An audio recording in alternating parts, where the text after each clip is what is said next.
Hi everyone, and a very warm welcome to this episode of the Learning Journeys podcast from Lacuna Learning. We hope you're all keeping well, and in our third episode we are delighted to be joined today by Jo Hopkins. Jo is originally from Belfast, is a former international hockey player, and was the high performance hockey coach to the Canadian national team at one time. She trained as a counsellor, she was a performance director, and now works primarily as a mentor, coach or moach. She might talk about that later. In sport and business, and she also does a whole load of work around developing other mentors in both business and in sport. She's also the busiest lady in the world, so pinning her down for even half an hour is an absolute nightmare. So I am delighted to have Jo on the podcast. So thanks so much for joining us, Jo. It's lovely. It's lovely to be here. So by way of warming us up, I hate this term icebreaker, so we'll do an energizer today, or a fire starter, not an icebreaker. And a regular feature on our podcast now. If you could go on an adventure anywhere in the world, where would you go? Who would you go with? And what would you do? Yeah, I think for me, I obviously lived out in Vancouver for a period and kind of a real sort of like second home out there. And there's things I didn't get to do when I was out there that I still really want to do. So I think for me, I would go west coast of Canada, the sort of top of Vancouver Island. And there is a body of water called the Georgia Strait, and it goes all the way up really to Alaska. So what I would do is, I did a little bit of kayaking around there. We spent 3 days on a kayak trip, and it just wasn't long enough. So we kind of put all our stuff in a kayak and kind of then camped and sort of beaches along the way, kayaked with killer whales, and there's eagles and so much wildlife. And it just felt very, there wasn't really a plan, which, as you know, I don't like a plan, so that was good. And I think I would probably take 10 of my cronies from that I went to uni with, who are still really good mates. We meet up every month, although lockdown has been a bit of a struggle. And we've been through a lot together over the years. It's always fun when we get together. So I think I would take them and do kind of a kayak trip with a difference. And then I'd love to finish it off by there's a ferry ride that goes up to Alaska, really, that just goes right up the strait. And I've always really wanted to see that scenery. And I never got quite to do it. So pretty relaxed, but with really good people. There'll probably be a lot of red wine and stories and a bit of singing as well, and a bit of banter. It's probably my idea. And really nice wildlife and scenery. I really love the water. And I just like the idea about bringing them into that environment, because none of them have ever been. So it's part of introducing them to that as well would be nice. Wow, that was a seriously good answer, Jo. With my day job hat on for a second, the paddling in Alaska, Canada area sounds pretty amazing. So wow, I want to go. That sounds awesome. Wish I'd come up with a better one when I had my turn. We'll put you on the list. You can come. Oh, on the list here, folks. You heard that here first. Might get on the list with Jo. Listen, from the intro, people probably got a bit of a sense that you've had an amazing career so far, done lots of really interesting different things. I didn't want to say too much, because I wanted to let you tell the stories, but your journey into sport, let's start there, shall we? Where did it all start for you? How did sport begin? What did you play? And then where did that progress to, I guess, as a participant? Yeah, I came from a really sporty family. I realised that I grew up where all of my family, my uncles and aunts, had all played sport for Ireland. So it kind of, the messaging was, you're going to be really good at sport. So I was immersed in sport from a really early age, in every sport you can imagine, and our family get-togethers quite often in Donegal on the beach in the west coast of Ireland, it always involved sport. It was rounders or hockey, and it was really competitive. And I grew up with a lot of boy cousins. So I was born in London, moved back here to Belfast when I was 2. I had 3 male cousins that lived next door to us, who I actually thought were my brothers for a long time, because we were just in and out of each other's house so much. And at a very early age, I played football with them. I was always the goalie, but I was just rough and tumble and a lot of sport informally. But then my mum played squash. She was really involved in the Irish squash scene, and she coached me how to play squash for the first 10 years, really, from about 4 up to 14. And then I started playing international squash. And I played a bit of hockey at school, but not so much. And then I kind of, from that, got a bit fed up playing squash, because it was a lonely existence. It was a single game. And while I quite liked the idea of I win or lose on my own merit, I started playing a bit of hockey when I went to university, and I really liked the team bit I love the fact that, I like that bit of pulling a team together, and that if I was having a bad day, it didn't matter because other people had my back. But I had some coaching at school, but I'd been off playing international squash competitions, so I didn't really major on it at school. But at university, I was really lucky. One of the girls that played at university in my first year was on the British GB team, and she was at the university, and she kind of went, I actually think you could be okay at this. And they moved me position on the team from being, I thought I was a right wing. I thought I was really fast and furious. It turned out I was a defender.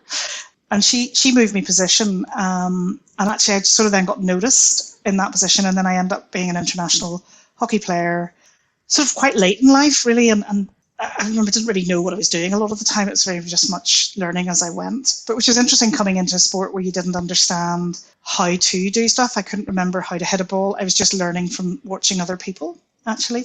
And so I played internationally until I was about 23, and then I had a big ACL tear in a match. And really that was me done, because I'm 52 now, and in those days we weren't just quite able to put people back together again.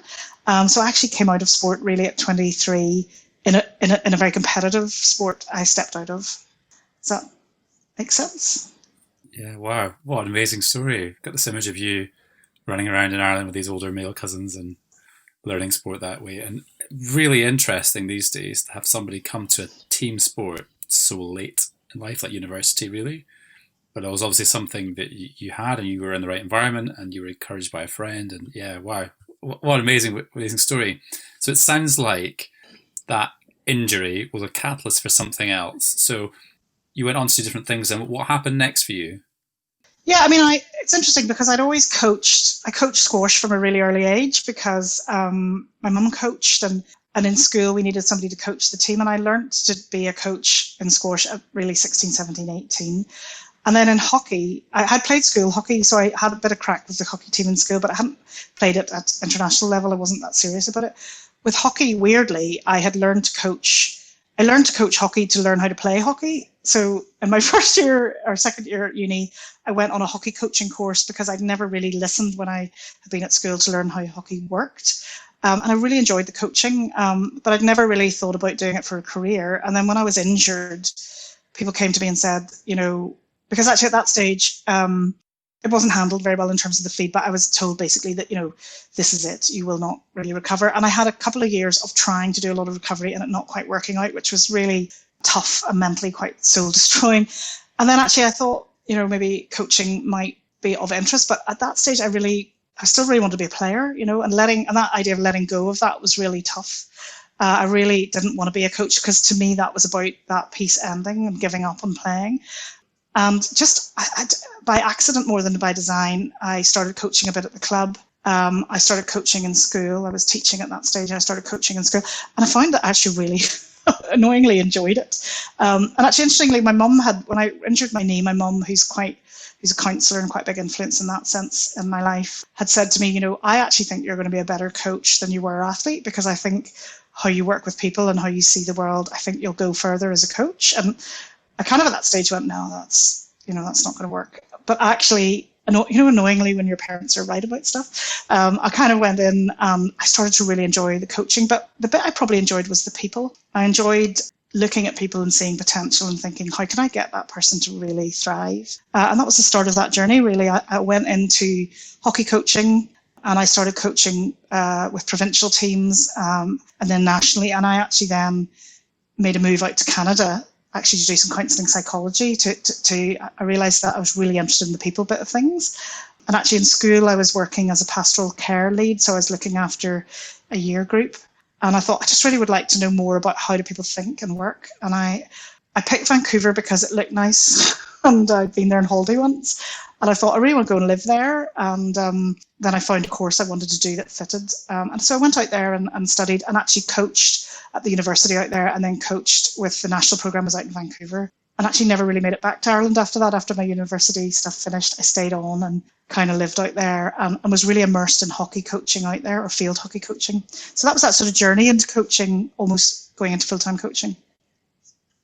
God, that's such an interesting story, Jo.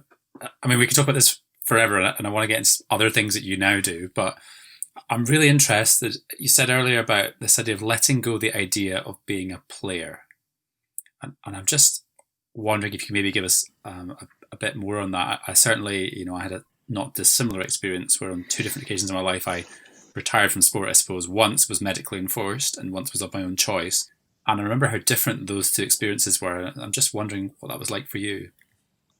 Yeah, it's interesting because I think when you start being an athlete at an early age and you have some success and you're immersed in sport, and also from a family that was really immersed in sport, and you get a lot of really good feedback about your performance, and there's a lot of pride in what you do, it becomes very much part of your identity. And I think in looking back, I identified as a sporty person at school. Going through school, I wasn't very much in the classroom. I was usually at an event somewhere, and I didn't have a lot of self-esteem around, my work in school. It was really my performance outside that built confidence. And my self-concept was really around being a performance athlete. And I was actually a year younger than everybody in my class. I'm a June birthday. So weirdly, I was really immature and socially immature.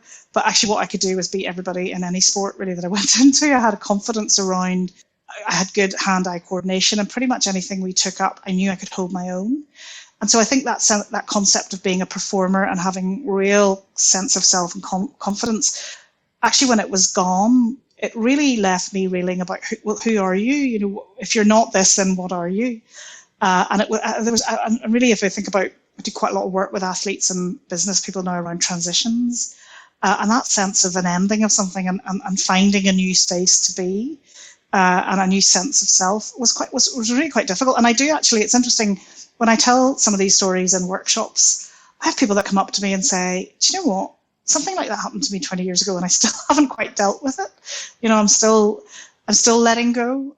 So I don't think I really dealt with it probably in the first 8 or 9 years. I went into coaching and kind of was still maybe thinking about, maybe one day I'll go back. And then I kind of realized that actually the bit for me in sport is about maximizing potential in myself and others, and that idea of really being in flow and performing really well. And I could do that as a coach. I just had to find my own way of doing that. And I think for coaches, that's a big struggle. It's hard to know how you get into your own space and your own way of doing things as a coach. And I really wanted to be kind of my own approach to coaching, which was kind of a bit different than a lot of the other people I saw out there, Yeah, well, I'm getting this amazing sense, Joe, that you very much in passing mentioned the fact that your mother was a counsellor, which I think is probably quite important, but a real interest in the people that you're working with and a real interest in perhaps them in a more holistic sense, and that led you down that road. Now, you've provided me with a lovely segue into the work that you do now. So I guess you finished up your coaching stuff to some extent. And you're now probably best known across the UK and in probably different parts of the world for your work as a mentor or coach. How did that come to be, and what's the evolution of that been like for you? Yeah, I suppose what I realized early on in my first sort of foray into helping people, which was probably coaching at the age of 17, was that I wasn't that interested in the technical side of things. I was interested in how can I really get this person to feel inspired and motivated. And then as a teacher, I wasn't that interested in geography. As a geography teacher for about 7 years, and much as I enjoy geography, it wasn't that bit that got me in the classroom. It was trying to understand the 30 people in the room and what made them tick and what could I do that would really help them flourish. And then actually in coaching, even in national teams, I was really interested in the person. And I remember actually getting a card from one of the girls who's actually a really good friend now, who had retired, was just about to retire from the national team. And she said, "You're the first person that ever said to me, you must enjoy this. Remember that it's enjoying it is important. It's the journey." And actually, I think I realized there was something about understanding the person would get the best out of them from a performance point of view. I think that led me into counselling psychology stuff to understand. And I realized after coaching for a while that the technical stuff just didn't excite me. But what I was really fascinated by was how people look at the world and actually trying to see how do I connect with that and what can I do to help them fulfill their potential. And that really came about also with the coaches I was working with in Canada. I then got an opportunity to come back to Belfast where weirdly, and I do believe a lot of the time in life, there's a lot of luck in things. There was a position came at the institute here for someone, I think the title was performance manager for individual sports in the institute here. So I worked across something like 15 possibly 20 different sports at the Sports Institute in Northern Ireland with coaches from canoe to rowing to bowls to swimming, cycling. And I just was really fascinated by these people. What I was more interested in was how do we help support them as a person rather than just the technical side? And that probably led me into mentoring, because accidentally I was really having conversations with them that were probably a bit different than what they were having with other people, which I didn't realise at the time. And I didn't really realise I was being a mentor until Stephen Maguire, who is GB Sprints coach, head coach for that, was based here in Belfast and was working with an athlete. And we were somewhere at a meeting and he said, well, of course, Joe is my mentor. And I kind of went, all right, okay. And I was kind of like, well, what am I doing that it is? And it turned out, he said, well, no, it's really just this critical friend that I have that safe space to talk. And I realized that I was doing that with a lot of the coaches I was working with, because I was really fascinated by who they were, because that bit for me was massive in how they were coaching. And yeah, I'm just probably quite curious as an individual. And I think that led into the mentoring stuff. And then that has just grown. I started doing a lot of work with UK sport on programmes with PDs and coaches in the pathway and at Olympic level. And then in Rio, got involved with Team GB and pulling their performance team together and doing work with individuals in that team, and then some team building. Yeah, and the mentoring for me is, I wish I'd had a mentor from an earlier age. I think I sought out people that could actually help me and be somebody who was a sounding board. But they weren't always, there wasn't structured programs when I was growing up for that to happen. I had to find people that I thought would be useful. And I realized that one of the things that's helped me is I'm just curious and I don't mind having a chat with people and asking them stuff, you know. Joe, what you're just talking about there in terms of your journey into mentoring, I think is probably well replicated around the place. Certainly that was my experience, was that I was doing this thing and I didn't really know what it was until somebody said, yeah, I think you're now mentoring. That's what you're doing. So it might be really useful for our listeners, not to give your dictionary definition, but for you, what is mentoring? What is it about? How would you describe it to someone who's maybe unfamiliar with what you mean by what I think you mean by mentoring? Yeah, I'm not going to get into, people who know me will know I'm not good at the old dictionary definitions. I suppose my first connection with sport mentoring in UK was a conversation I had with Sam Whale, who was working at UK Sport at that stage. And I was saying, look, there's this thing that needs to be happening. I kind of think it's just being there for coaches and it's not about the technical and where's this happening. And Sam said, well, it's interesting because we're at UK Sport looking at running a programme around producing world-class mentors. And at that stage, Tim Kint and John Neal were running a programme at Ashridge, which was actually a partnership between Ashridge and UK Sport to look at taking top coaches and giving them really strong mentoring skills. And I went to that programme on the first day, and John Neal and Tim, who are now good friends, and I really respect them. So, and John said on the first day I had this sort of frown on my face because I was trying to figure out what is mentoring. And I came in with a counsellor head on thinking I know what counselling looks like. And I was trying to figure out where does it fit relative to mentoring. And they didn't tell me on day one. And actually, I quite like that because I was trying to just figure out, well, what's the space and what are the skills that are used for mentoring? And as that course evolved, I realised that I'd already been doing it for years and that really it was a set of skills to actually connect with individuals, to form a really strong, authentic relationship with the person you're working with, really to work in service of them. And actually it's their journey that we're going on them with, but we are using our skills, our people skills to try and develop insight and foresight for them, within them, and actually to really be this sort of critical friend that walks a path with them. And that's as complicated as it gets. I think for me, when I moved into that space, I thought that potentially mentoring was about being very wise. Because when you look the definition of mentor up in the dictionary, it's about this sort of wise sage that's, you know, been there, done that, and is helping guide and shape. And that didn't really sit very well with me because I'm not wise in many cases. And I actually don't like people telling me what to do myself. So I kind of want to tap into their wisdom and their journey, but find my own journey. So I think mentoring for me is essentially a set of skills that can sit really in coaching or counselling and in teaching. And they are really questioning and listening skills. And I think what I really enjoyed about that Ashridge course and the way John and Tim led it was finding your own approach to how you wanted to mentor. And actually, ironically, since then, I've become involved and I've worked with John in leading that course at Ashridge. And I've really loved doing that because I have learned so much from all the different people that have come through and their different styles and approaches, because what they bring into the mentoring space is their own personality. And I don't think you leave that at the door when you become a mentor. They're connecting with you as a person. And I don't think, where in counselling, it's very much I leave myself out of it and I'm really there to reflect and draw insight from the other person.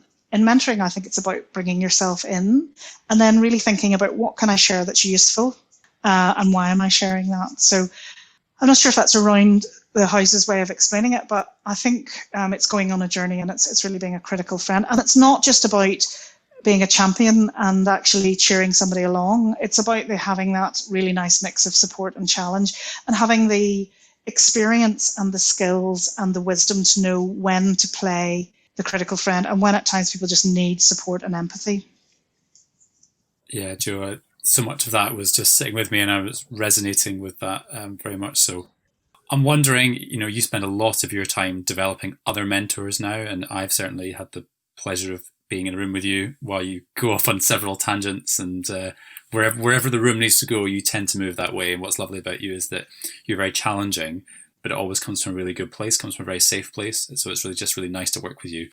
If you have any advice for young mentors, people starting perhaps to develop other coaches or getting into mentoring, what would be some of your best advice or things to think about when we're moving into that role and getting going?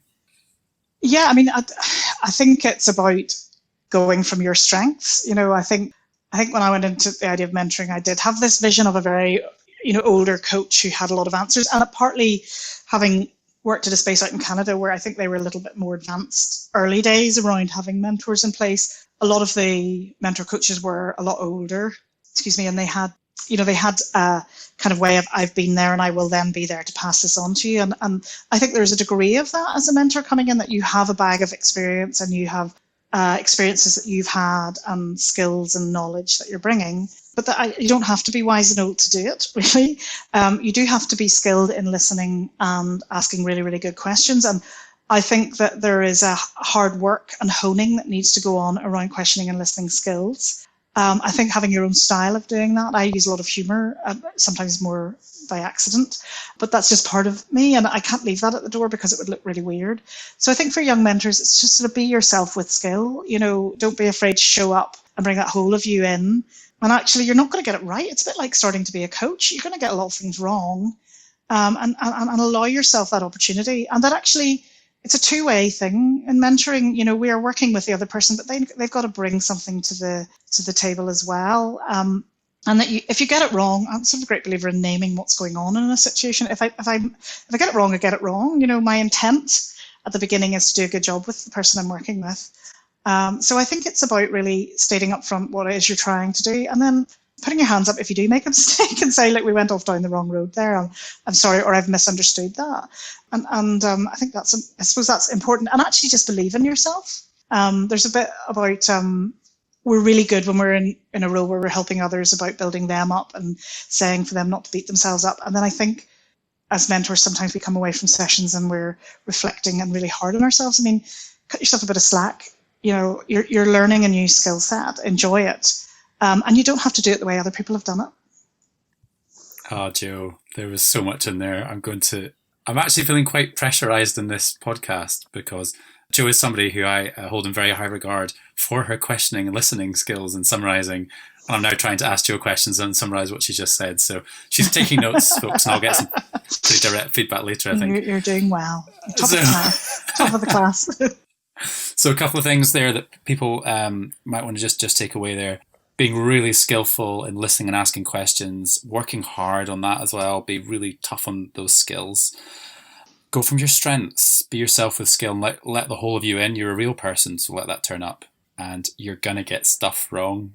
The notion that you're going to go in and get everything right is just crazy. So don't be afraid if you get stuff wrong. Much better that you're being congruent and authentic to who you are than something else. Joe, we could carry on this conversation for an extremely long time. We have in the past, and maybe one day we'll get to do that over a glass of wine in the future. That'd be really nice. People that are interested in what you do and what you're up to and learn more about the way you think about things and so on, where can they get hold of you? Yeah, they can get hold of me through the website. So we're now look very organised and have a nice website, which is joehopkinsconsulting.com. So there's all of our details there. And if people want to connect, really happy to chat. I do get quite a lot of people reaching out and saying, how did you get into this workplace that you're in? So, even if it's something you want to throw us an email, we'll come back to you on that. I think sort of one point just want to add as well, really, to what you've summarised there is I think it's about building the relationship, and I've really enjoyed it. I mean, you've obviously been with me in a lot of the sessions we've done, and you and I've worked together in some programs. And the thing that I think we both have in common in our approach is it's about those authentic relationships with individuals that we are working with, and that actually that just takes time, and that in itself is the work. I think I feel very privileged to do the work that I do and that we do, and the group of people that we have coming through our mentor training, there are people that are just out trying to do a really good job. So take your time, build the relationship, have good intent, and you'll get there. And certainly if there's anything that in terms of I can do to help people on that journey, great. I've still a lot to learn, and I still get a lot of things wrong, so I'll probably be reaching out to others. So be careful if you contact me. I might be coming back and asking you lots of questions. But thanks for having me on here, Doug. It's always I really like your way of looking at things, and you're right on point as usual with stuff. So thank you. Jo, thanks so much. And as always, Jo has had the final word, and she summarised it much more succinctly and cogently than I ever could have. So, Jo, thank you so much for your time. You were unbelievably busy. Pinning you down to do this, it was a nightmare. So I'm just so grateful to you for your time. Check her out. Check out her website. I'll put the details in the description on the podcast as well. She's on Twitter. She's not that active on Twitter, but she is around and she does engage with good stuff. So you can get hold of her there. And she's on LinkedIn as well. I hope you've taken bucket loads of notes. I know that I certainly have. Do keep an eye out for future podcasts and hit subscribe if you don't want to miss out. And most importantly right now, everyone, please stay safe.